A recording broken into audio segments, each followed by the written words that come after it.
থাকতো গোপাল মুখার্জির মতো, তাহলে এই অত্যাচারে আজকে এই পশ্চিমবঙ্গ ভারতের মধ্যেও থাকতো না, পূর্ব পাকিস্তানে চলে যেত বাংলাদেশের মতোই। বাংলাদেশ শুধুমাত্র মুসলমানরা তৈরি করেনি, হিন্দুদেরও রক্ত রয়েছে। জামাতের নির্দেশে চলা ডক্টর ইউনূসের সরকার বাংলাদেশে তারা ইতিহাস ভোলাবার চেষ্টা করছে। শেখ মুজিবের মূর্তি ভেঙে দিলে মূর্তি ভাঙা যায়, ফটো মুছে দেওয়া যায়, ইতিহাস মোছা যায় না।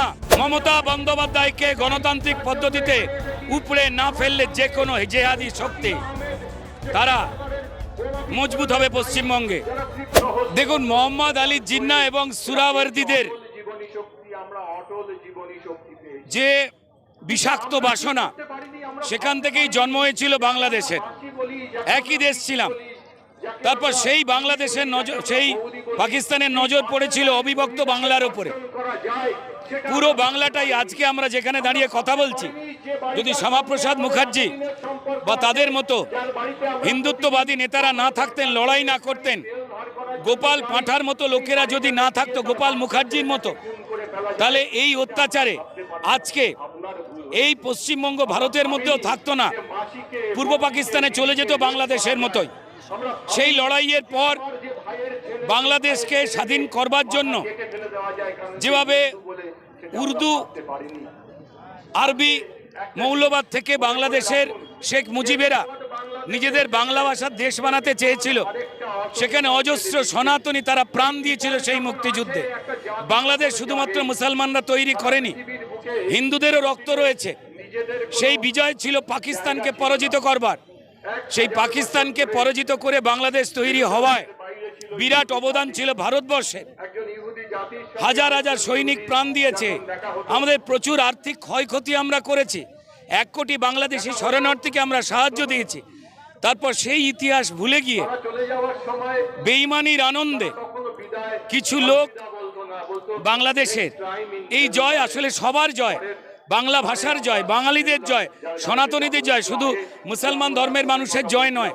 তা অবশ্যই উদযাপন করা উচিত, কারণ আমরা পাকিস্তানের নাড়ি ছিঁড়েছি, ভারতবর্ষের নাড়ি ছিঁড়ে বেঈমানি দিয়ে বড় হয়েছিল পাকিস্তান। পাকিস্তানের নাড়ি ছিঁড়ে বাংলাদেশ ভারতের সাহায্যে আজকে সেটা উদযাপন করা উচিত। কিন্তু বাংলাদেশ এই জামাতের নির্দেশে চলা, উগ্রবাদী মুসলিম সংগঠন জামাতের নির্দেশে চলা ডক্টর ইউনূসের সরকার বাংলাদেশে তারা ইতিহাস ভোলাবার চেষ্টা করছে। এত সহজে ইতিহাস ভোলানো যায় না। শেখ মুজিবের মূর্তি ভেঙে দিলে মূর্তি ভাঙা যায়, ফটো মুছে দেওয়া যায়, ইতিহাস মোছা যায় না। তো তাই আমরা এই উদযাপনের সঙ্গে সঙ্গে আমরা যারা সনাতনীদের ওপরে যে অত্যাচার চলছে, যেভাবে 25% থেকে 6% হয়ে হিন্দু শূন্য করার কথা চলছে, তার বিরুদ্ধে ধিক্কার জানাচ্ছি। দলমত নির্বিশেষে এখনো যারা গর্তে সাপের মতো ঢুকে রয়েছেন, সেই হিন্দুরা, ইভেন যারা বুদ্ধিজীবী, লেখক, কবিরা, যারা মমতা বন্দ্যোপাধ্যায়ের মুসলিম ভোট তোষণের সঙ্গে নিজেদের জড়িয়ে ফেলছেন, তাদেরও বলছি স্বচ্ছতার পথে আসুন, নালে আপনার পদবীও সিদ্দিকী বা আসলাম হয়ে যাবে। বাংলাদেশের বাংলাভাষী মানুষের ঐক্যবদ্ধ হওয়াটা ভীষণ দরকার। আজকে যদি হিন্দু ওখান থেকে শেষ হয়ে যায়, শুধুমাত্র হিন্দু শেষ হয়ে যাবে না, এটা বিচ্ছিন্নতাবাদী মুসলিম মৌলবাদী শক্তি যা বাংলাদেশের জামাতে ইসলাম, যা এই রাজ্যে যেখানে দাঁড়িয়ে কথা বলছি 1946 16ই আগস্ট যে গ্রেট ক্যালকাটা কিলিংয়ে মুসলিম লীগ সুহরাওয়ার্দীর নেতৃত্বে প্রায় 4,500 হাজার হিন্দুকে কতল করেছিল, কেটেছিল, মা বোনেদের, তাদেরই উত্তরসূরি হয়ে ববি হাকিম সেই বিচ্ছিন্নতার কথা বলছেন। হুমায়ুন কবিরেরা, সিদ্দিকুল্লাহ চৌধুরীরা বলছেন হাম দো হামারে দো নয়, হামারে 4 চাই। হুমায়ুন কবির বলছেন কেটে ভাগীরথীতে ভাসিয়ে দেব হিন্দুদের। আর তারপর ববি হাকিম যে দাওয়াতে ইসলাম দিয়েছিল, তার মন্তব্য যে সংখ্যাগরিষ্ঠ হবে। আরে ভাই, মুসলমান সমাজকে খেতে দিন, শিক্ষার আলোয় আনুন, তাদের চাকরি দিয়ে উন্নতি করুন।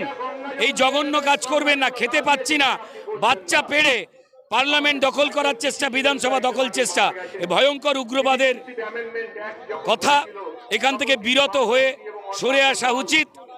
আর যারা এখনো মুখ বন্ধ করে রয়েছেন, তাদের মুখ খোলা উচিত। এই শিল্পী, লেখক, কবি যারা শিরদাঁড়া বিকিয়ে দিয়েছেন, যারা ভারতবর্ষের জাতীয় পতাকার অবমাননা হলেও চুপ করে থাকেন ভারতের অপমানের দোষর হন। এখানে আসিনি, আমরা হিন্দু হয়ে বেঁচে থাকতে চাই। মমতা বন্দ্যোপাধ্যায়কে গণতান্ত্রিক পদ্ধতিতে উপড়ে না ফেললে যে কোনো জেহাদি শক্তি তারা মজবুত হবে পশ্চিমবঙ্গে, তারা হিন্দু শূন্য পশ্চিমবঙ্গ করবে বা ধর্মান্তরিত করবে। এই তিনজনের কথা মিলিয়ে দেখুন না। বাংলা হান্টের আরো খবর দেখতে নজর রাখুন। বাংলা খবর মানেই বাংলা হান্ট।